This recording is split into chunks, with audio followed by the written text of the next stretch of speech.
Stream audio check, 1, 2.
I will turn the meeting over to Mayor Iija. Are you on the line?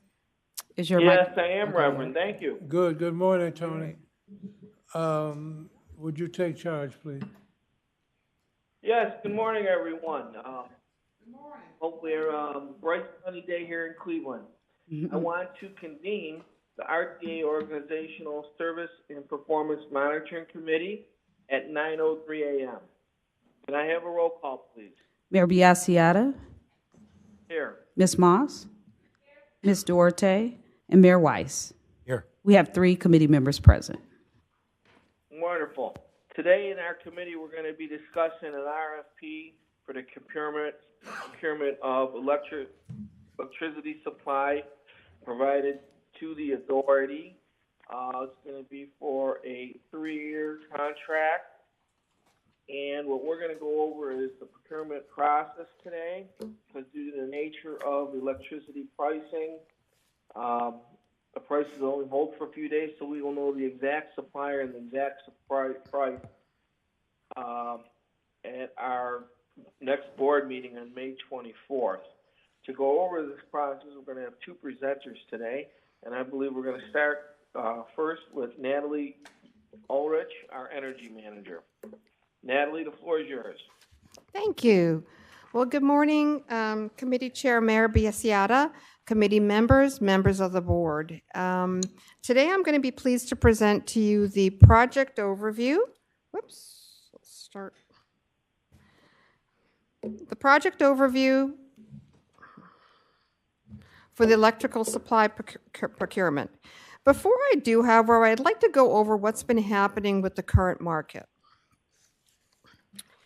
Energy prices have been hitting unprecedented highs, short-term increases. Let's look at diesel, for example. On January 5th of last year, we pumped at a price of $1.50. This is just, it's not on the presentation, I'm just giving everybody a bit of a summary of what's going on. On April 30th of this year, we paid $4.10. That's a whopping 273% increase in fuel costs for us in just under a year and 4 months. With our fuel hedging program, we were able to mitigate a large portion of this increase, as the average price of the contracts that we purchased were only $1.77. So we're going to be selling them at a rather good profit, and we're going to be offsetting the increase in diesel prices. What about natural gas? Well, the NYMEX settled yesterday. The NYMEX for June settled yesterday at just over $7. We have locked in June at a savings of close to 60%. So we are locked in at just over 40% of that $7. Regarding electricity, on May 3rd, the wholesale price for July 22 was 13.6 cents. For this coming July, our price, including margin, ancillary, and other charges, was less than 25%. So we're saving 75% of the current price. So even though energy prices have been soaring, because we have previously went through the effort of locking in prices and hedging, we have mitigated the current market impact on the authority. So what's the purpose of this procurement? The purpose is to lock in supply prices at perceived low points in the market. None of us have the crystal ball, and at this point, not even the experts. The market is experiencing what's called backwardation, and what that is current prices are higher than future prices. Our objective is to obtain long-term pricing to provide budget and service stability for the term May 24 through May 27. So here are the numbers for the wholesale market. And once again, the wholesale market is just the energy component. There's a lot of other costs that go into it, but this is what we can compare an apples to apples of what's going on. It doesn't include a lot of charges like ancillary, line losses, capacity. So the wholesale price currently for the balance of 22 is 11.2 cents a kilowatt. For the balance of 23, it's 7.2 cents. And then following that is where you see the backwardation. It drops down significantly for an average price of 4.3. It's within the years 24 to 27 that we're trying to lock in our price and secure our budget stability. So what if we do nothing, and by May 24, the price is at the current balance of 22 at 11.2 cents for the wholesale? We would spend $5.8 million for this component, excluding margin. If it went down to the calendar month of 23 at 7.2 cents, we would spend $3.7 million. But if we lock it in, hopefully the prices are going to continue to stay where we're seeing. If we lock it in, we would pay for this component $2.2 million if we lock it in at the average price of 4.3 cents a kilowatt. If the price drops after we've locked it in, we would have paid $1.8 million. So we would have forgone a savings of $400,000. So if we hope to do nothing and hope the price drops, we would save $400,000 at that point. But if we do nothing and potentially pay an additional 3.6 or 1.5, we could pay an additional 3.6 or 1.5 million. Nobody knows exactly what the market's going to do by May 24.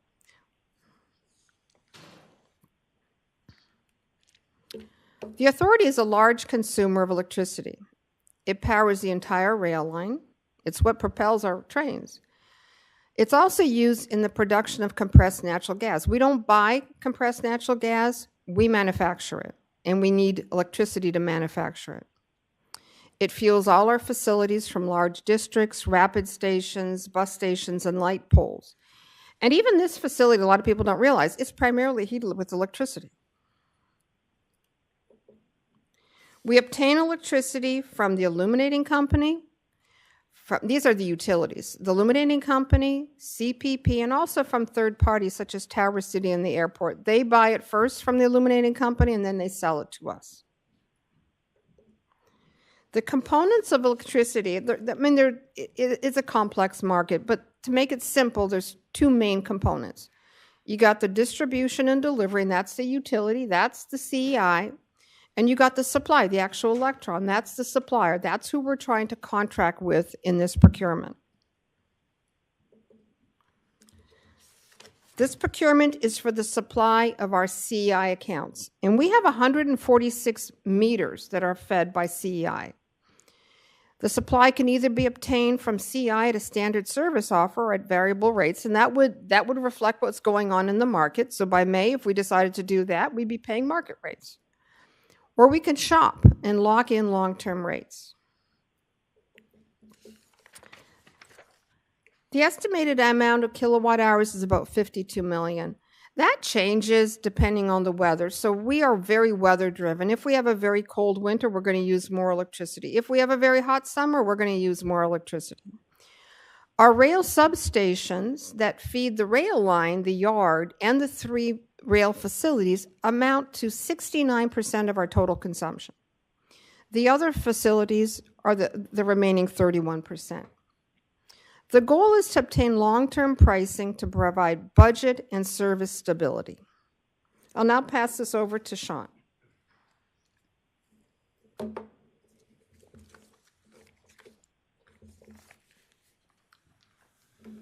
Thank you, Natalie. Good morning, Mayor Biassiata, committee members, and members of the board. My name is Sean Becker, and I'm a program contract manager in procurement and responsible for this RFP and the resulting contract. So the RFP was issued on February 21st, 2022. We received proposals on March 29th. We had 20 interested parties who downloaded the solicitation off of our website, and we had 6 firms submit proposals. So it was a very competitive process. Our evaluation members consisted of members from accounting, operations, our Office of Management and Budget, legal, procurement, and our energy consultant, Breaky Energy. And our energy consultant really helps us break down these proposals, and they play a big part and are crucial in the negotiation of contracts. So proposals were graded on the following criteria, with the largest weight holding on the total cost of power and the terms of contract, which can also have a result on the total cost.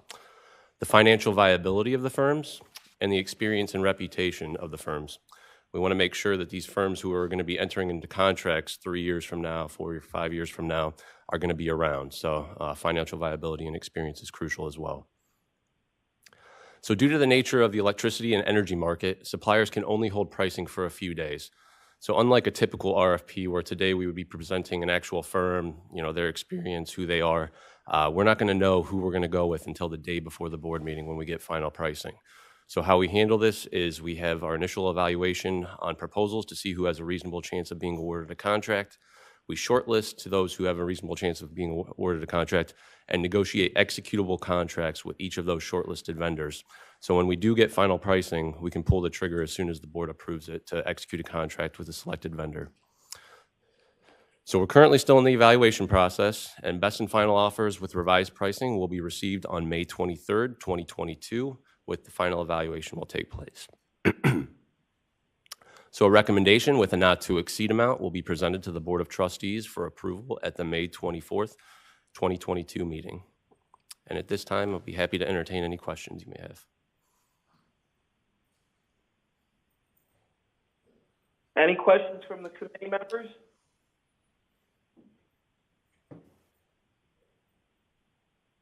Any questions from any of our Board of Trustees? Very good. Like I mentioned earlier, we won't do the exact price. But what I want to do is I'm going to move to approve the process through committee so that we are in good shape for the board meeting later in the month. Do I have a second? I'll second that motion. Roll call? Mayor Biassiata, Yes. Ms. Moss, Yes. and Mayor Weiss. Yes. We have 3 ayes and none opposed. All right. Motion's been approved, and we're ready to see the winning bid on May 24th. There's no further business for our committee this morning, so I'm going to move to adjourn at 9:15 a.m. Do I have a second? Second. Thank you. All in favor? Aye. Aye. Committee is adjourned. All right, thank you very much. I spoke at length with Roberta yesterday, and unfortunately she is not feeling well, so I'm going to ask that Karen will hold her committee meeting for her today if she will. Will you do that, Karen? Yes. All right.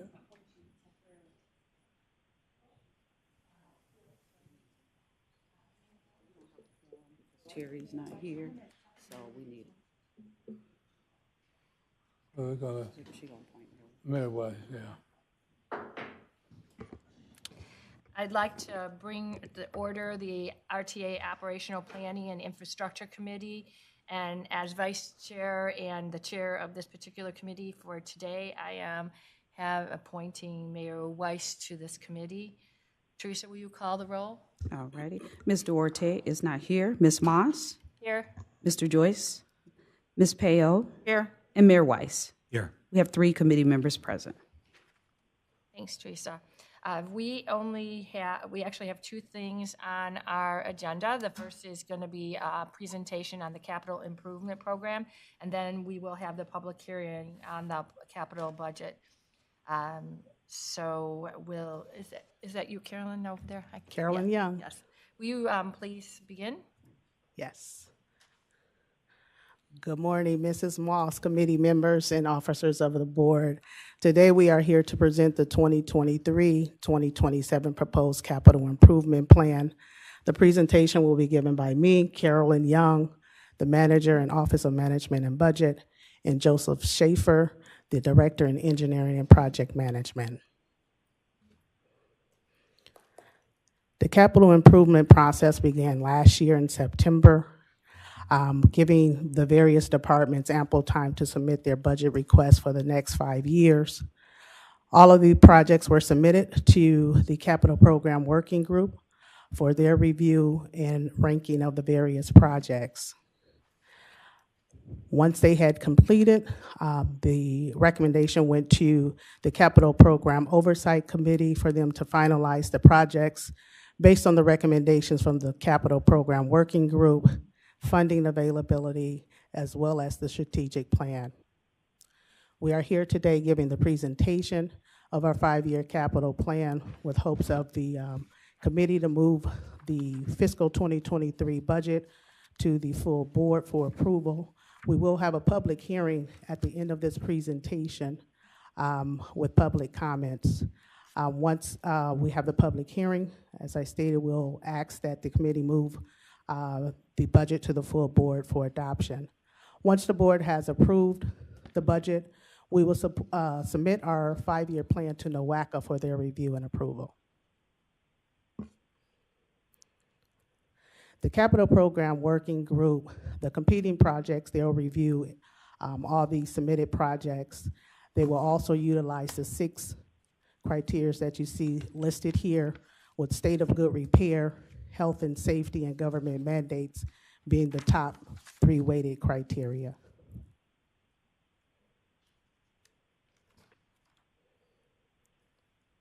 The current 5-year program is currently set at $666.2 million, of which $133.3 million have been identified for fiscal 2023 budget. The various projects that have been agreed upon has been submitted in 8 categories. However, for presentation purposes, we have identified rail cars as a separate project aligned with the budget for that particular project. Bus garages are currently set at $3.5 million, $37.1 million for bus improvement program. This is for our ongoing bus purchases, $9.1 million for equipment and vehicles. This is for our non-revenue vehicle replacement and information technology upgrades, $22 million for facility improvements, $2.6 million for other projects such as planning studies and project contingencies, $2.1 million for preventive maintenance, operating reimbursement for our capital labor, 30.6% for rail car replacement for our Phase 1 heavy rail vehicles, $25 million for rail projects such as track rehabilitation, station upgrades, and signal reconstruction, $1.3 million for transit centers for our ADA and transit center enhancements. Our current fiscal 2023 budget is set at $133.3 million. Last year in November, President Biden signed the bipartisan bill, which enacted $188 billion to public transportation under the Infrastructure Investment and Jobs Act, currently known as the Iija. Under that particular enactment, we are expecting to receive a 30% increase in federal formula funds, which is currently estimated at $13 million of just the federal apportionment. We are anticipating at least $81 million over the next 5 years, which includes federal formula funds, the federal portion, as well as the local match.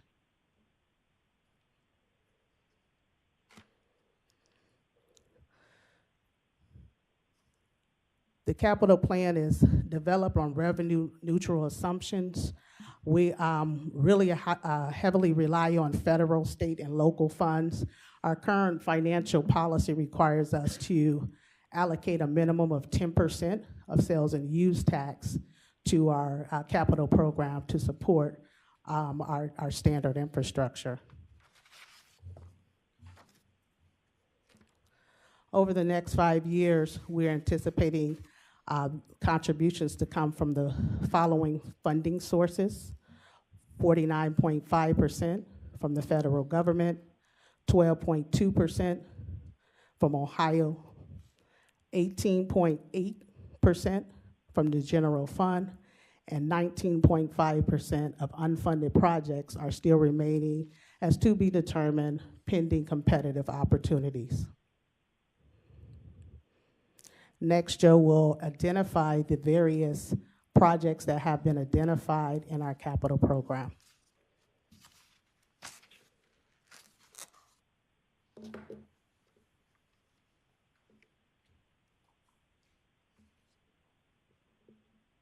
Okay. Good morning. Morning. So we'll get started here with the distribution of the Iija funds, which is approximately 81 million. And the distribution has changed slightly from when you previously saw this, in that the light rail track reconstruction has slightly more money. But we'll go through the various components of this. So there's still unfunded projects. This is down from, we were up to around 500 million. Now we're down to around 300 million in unfunded projects. And you can see the rail vehicles being the bulk of that. And then the Metro Health BRT and the bus vehicles for that being another substantial component. We'll go through the projects, the 2022 continuing projects, and then the categories that Carolyn spoke of. 2022 projects that are continuing include the West 117th Bridge and platform repairs on the Red Line, and the RFP for the Metro Health BRT that's currently in the procurement process. Construction projects, Tower City East Portals is due to come in shortly, so we'll see how the bids on that work out. The Waterfront Line Bridge repairs, currently the design is approaching 100% for that, and we want to be ready for the 2023 Browns season. The East 75th Light Rail interlocking, again, is ready to go through the procurement process for bidding. And then finally, the Warrensville-Van Aken Station platform and tracks and associated power and signals work is ready to go to procurement as well, and that has recently been approved by the City of Shaker Heights. Bus garages, no design projects currently. Construction, Hayden Garage has a number of projects. A roof replacement, which is a very large project, the bus wash rack replacement, and the 60-foot lift for the articulated buses. Facility improvements, design, the big one there is the access road bridge to Central Rail. We have currently finished the 30% design on that. Construction, the Red Line track bridge over Brook Park Road, and various other HVAC roofing and paving projects, including HVAC at the main office and at Hayden. Rail projects, design, the light rail reconstruction, the blue and the green lines. We've done in the last few years the Red Line tracks, and we've done the trunk line from 75th to Shaker Square, and the light rail blue line and green line are remaining. East 79th Light Rail Station design support. We plan to design the 79th Light Rail Station in-house as we did the East 79th Heavy Rail Station, but we still need some support on structural and other issues. Light rail retaining walls, phase 3. This is predominantly the blue line. We've done the rail retaining walls on the trunk line to Shaker Square. And finally, phase 3 will complete the reconstruction of those walls that have an ornamental brick component up by the roadway. Construction projects, modifications to the track 3 at the transfer table. The east side catenary repairs, which is phase 2. We're currently finishing west side catenary repairs. Signal system upgrades, the end of this week, 12D, which is a trunk line resignaling, is due to come up for bid. The light rail track reconstruction phase 4, which will probably be the blue line at this point. Transit centers, they're not currently any design projects, but construction project this year will be repainting the Stephanie Tubbs Jones Transit Center canopy. Planning, the onboard origin and destination survey is going to take place. Vehicle improvement program in 2022, we have new articulated vehicles on the health line. They're in service. We have CNG buses, 40-footers on the property, and we're still looking for 10 paratransit vehicles. In 2023, we have an additional order of 40-foot CNG buses and 10 more paratransit vehicles. The rail car replacement program, this is a big project I'm sure you've heard about. We're hoping to award a manufacturer contract. Along with that work, there's design of Brook Park shop modifications and renovations so that the new cars can have final assembly and commissioning and testing there. And finally, there'll be platform modifications at all the stations since the new rail cars will most probably be narrower than the existing cars, so we'll have to widen all the platforms. Questions? Thanks, Carolyn and Joe. Are there any questions from either the committee or the whole board regarding the capital presentation? I have two. One is, would you expand a little bit on the water, on the rail work that was being done to get us ready for the Browns and the 23? Well, that would be the Waterfront line bridge repairs. Yeah. And that is a technically complex project where we are going to be inserting new steel into the bridge itself to try to pull that structure together. The current steel has not been adequate to keep the bridge intact. So we're going to add new steel, tendons and cables inside, external carbon fiber bracing, and then we're going to reinforce the retaining walls that lead up to the bridge as well. And that'll be done when? The plans are at 100% now, so it'll be done within the next year. Within next year, that would take us past Brown season, wouldn't it? Mm-hmm. Well, Yes. yes. So if I can hop in for 1 second, I believe, and correct me if I'm wrong, Joe, the project was estimated around 2 years in time frame, and so we've got a year left on that construction, which will take us past the upcoming season, but we'll be ready for the next round season. And we did inform management at the beginning of the process because we knew we probably looking at a 2 to 3 year window, and so we've got about a year left on the project. All right, because that's what we get so many calls on, when they were going to be able to have that available for people to get over to the stadium. Secondly, naturally, I'm always interested in transit vans. Yeah. We have 20 of them that are on order on the way, or 10? There's 20 total. If I can, let me punt it over to operations because I believe that we have 10 that are on the way, Doc, if you can confirm that, and then also Tony for audit. Go ahead. Yeah, there are 20 being ordered, and we are waiting for chips. So they're in the COVID backlog related to auto manufacturers and the computer chips within them. So it's 10 right now? 20. It's 20 right now? Yes. So we missed the last year. So last year we purchased 10, and we're purchasing 10 this year.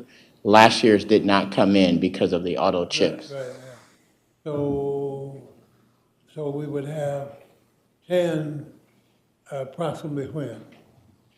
We're not sure yet. We are working to figure out if there are different manufacturers that may have more availability, but right at this time, the chip shortage is precluding new paratransit vehicles from coming in. Thank you. You're welcome. Any other questions from the committee or the board? I will suspend the meeting and we'll go into the public hearing. Vice Chair Moss, we need a motion and a second to suspend. Okay. Okay, may I have a motion to go to public hearing to suspend? Second. Thank you. And then we're going to open up the public hearing on only the capital budget items. I'm going to have, Carolyn is going to read a budget statement, and then we'll go on to public comment. Yes. This is the official public hearing on the proposed capital improvement budget for the fiscal year 2023 for the Greater Cleveland Regional Transit Authority. As required by the Ohio Revised Code, the information concerning the fiscal 2023 capital improvement budget is available for public inspection in the Office of Management and Budget of this authority. Public notice of this hearing was given by the publication of legal advertisement in the Cleveland Plain Dealer on April 23rd, 2022, and the Cleveland Call and Post on April 27th, 2022, as well as by posting of notice in the first floor lobby of the authority's main office building, at the Customer Service Center in the Tower City Rotunda, RTA Facebook page, Twitter page, and on the internet website. The capital improvement plan documents were available for review upon request at least 2 weeks in advance. Notifications was given on these sites on how to virtually attend the committee meeting, public hearing, and board meeting, and how to submit a comment for public hearing. The fiscal 2023 capital improvement plan was presented to the Operational Planning and Infrastructure Committee of the RTA Board of Trustees on Tuesday, April 26, 2022, and Tuesday, May 10th, 2022, and we request that the fiscal 2023 capital improvement plan be recommended to the full board for approval on May 24th, 2022. The capital improvement budget process was started in September 2021, where requests was submitted for review. The projects were then reviewed by the authority's Capital Program Working Group and the Capital Program Oversight Committee. The fiscal 2023 through 2027 capital improvement plan was completed in April 2022 to comply with NOACA's revised project planning review schedule. This ensures that the funding will be aligned with the program budget. If any adjustments are needed, they will be made and considered by the board at the appropriate time. The fiscal 2023 to 2024 capital improvement plan total $666.2 million, of which $133.3 million is budgeted for fiscal 2023. The three largest categories for the fiscal 2023 budgets are the Bus Improvement Program at $37.1 million, Rail Car Replacement Program at $30.6 million, and Rail Projects at $25 million. The authority focus continues to be rail vehicles and rail infrastructure projects. The fiscal 2023 through 2027 capital improvement plan includes projects that are not fully funded, where funding sources are yet to be determined. Unfunded projects total approximately $292 million, which includes the Rail Car Replacement Program, where the local match has been reserved, but total federal funding has not been identified. Sales tax is a major funding source for our capital project for 100% locally funded projects, as well as local match for federal and state awards. The authority financial goal is to set aside a minimum of 10% of the annual sales tax receipt for the capital improvement program. Thank you. Thank you for that very thorough presentation there. We will now take call and in-person comments, but we'll first do the people who are here if they want to comment upon it, and we would ask you to limit it to 2 minutes. Good morning, everybody. Good morning. Everybody, good morning. Protocol has been established, and I want to also thank the co-laborers of the public who have taken time of your day and our days to come out here. I'm Reverend Pamela M. Pinckney Butts, for those of you who don't know me. Thank you for your proposed ideas for the budget. I do have some concerns, however. On last evening, I spoke at the Cleveland City Council meeting, and I stated that we have not collected money on our red line system for almost, it's going on 3 years now. We don't have people manning the booths. We don't have what we need to make our system operational and functional, which causes crime to increase, as well as other components that don't make the community function properly. This is my book that I've authored and published. It's in the Cleveland Public Library, and it's in many other places. And I have in here a component regarding public transportation. And I had sent out, I heard in your presentation, some unfunded projects and some anticipated fund resources. Well, I had put out on social media a few years back that if people had resources for us, including people who had money that they did not have, that anywhere to send it, to please contact us. So would you please follow up in the proposed budget on that information in case someone has some money that, or ideas or resources for us? I'm also concerned about the fact that our transportation system in the budget needs to be inclusive of, but not limited to, meeting more of the needs of disabled people, the poor people. And I stated on last evening, if we have money to just give free rides, then we should not be giving people tickets for riding free that don't have money. Thank you. Appreciate that. Are there anyone else in the live audience here that wants to make a comment on the capital budget? Seeing none, are there any callers? We have no callers. And there were no emails that came in either. Hearing no others, I would like to adjourn the public hearing. Is there a motion to adjourn? So moved. Second. Is there a motion to reconvene the committee? So moved. Second. Having no other business, I would do a motion to adjourn the, So we need a motion and a second to make the recommendation. Carolyn, will you? beg your pardon.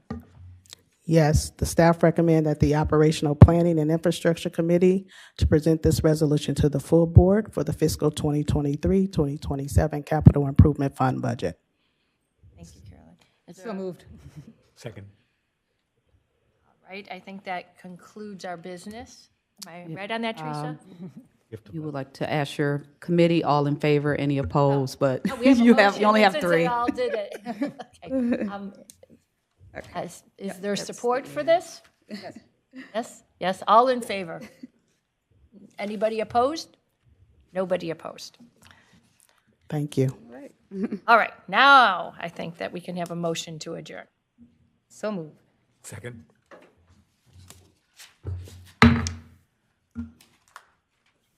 Goes back to you now.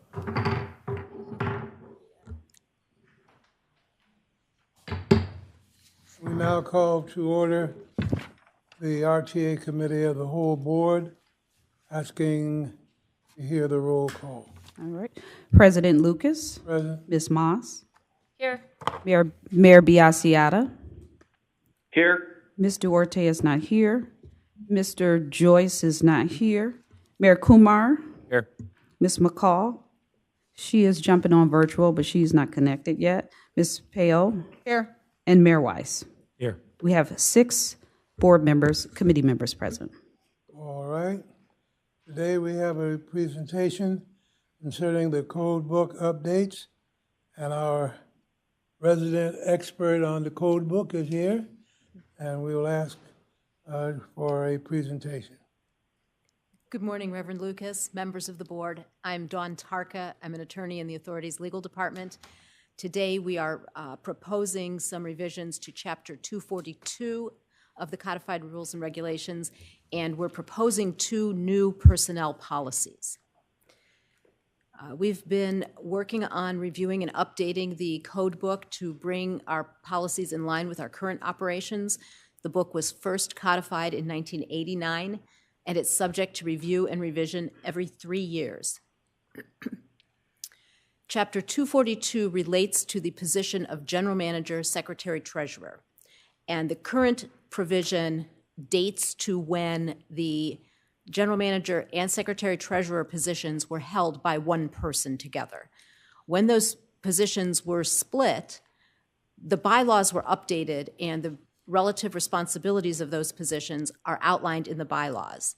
Now we are updating the code book chapter that relates specifically to the general manager's provision. We have added a new section to 242.01 that specifically identifies the duties and responsibilities of the general manager. Section 242 is a current existing section that provided for reports to the Board of Trustees. We've modified the language in order to provide for both the general manager and the secretary-treasurer to be responsible for providing those reports to the board. And those are board reports that are already given and have been on an ongoing basis. We are also proposing to change the title, CEO, General Manager, Secretary, Treasurer, to the new current title, General Manager, Chief Executive Officer, throughout the entire provision. Section 242.05 relates to pilot programs. We have pilot programs. Oftentimes, they are a brief 2-month, $10,000 project, perhaps, that is small enough that it wouldn't typically come to the board. But we've also found that we sometimes do pilot programs that, with respect to our procurement policies, would be required to come to the board, such as our microtransit project, which is a much larger project and a longer duration than our typical pilot program language would accommodate. So we've proposed some revisions to that section that would provide for compliance with the procurement policies and procedures so that a pilot program would be brought to the board in the same way that a contract or other procurements would when it meets those requirements. Finally, Section 242.07 is the section that relates to the use of employee funds that are generated by employee use of vending machines. And the modification we're providing there is actually minor. It just provides for the general manager to delegate her authority to use those funds from those vending machines to a designee if she chooses. And generally, those funds are used by our district councils. All of these provisions that I've just discussed, the actual language is written out in detail in your board packets. So if you have any questions, I'll entertain those at the end of the presentation. Our next proposed policy is related to anti-bullying and prevention of abusive conduct. This policy fills in the gaps between our existing harassment and sexual harassment policies, which are based on conduct that violates federal law protected classes.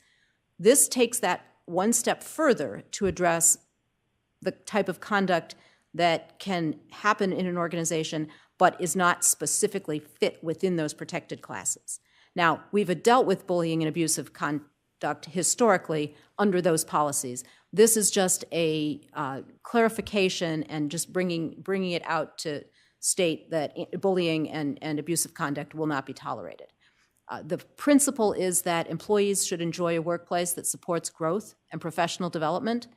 It requires professional and civil behavior towards employees, customers, and members of the public. Improper conduct can be reported to one's supervisor, to the DGM of Human Resources, or to the Labor and Employee Relations Department. A thorough and impartial investigation will result, and consequences can include a required apology, counseling, training, discipline, up to and including termination.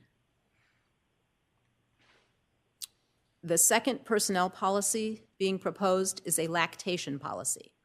Previously, we have accommodated requests for lactation under the ADA. This policy formalizes that process and lays out a new policy. It is intended to provide a supportive environment for breastfeeding employees and provides for the general manager to establish procedures to implement the policy. Staff is requesting that the Committee of the Whole recommend these provisions to the Board of Trustees for approval. Are there any questions? Thank you very much, Dawn.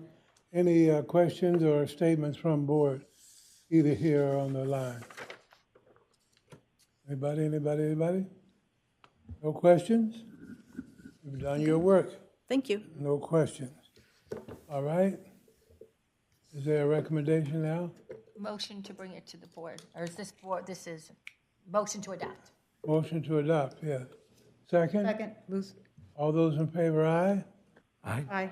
Opposed, no. No one is opposed. All in favor. Thank you very much. Thank you.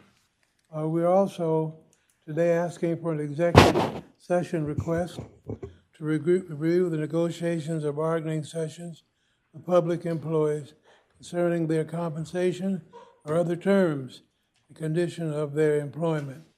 We also are adding to consider the appointment,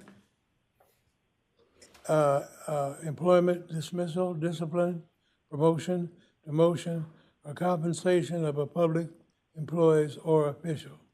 We have a motion to have an executive session. So moved. Second? All those in favor, aye? Aye. Anyone opposed?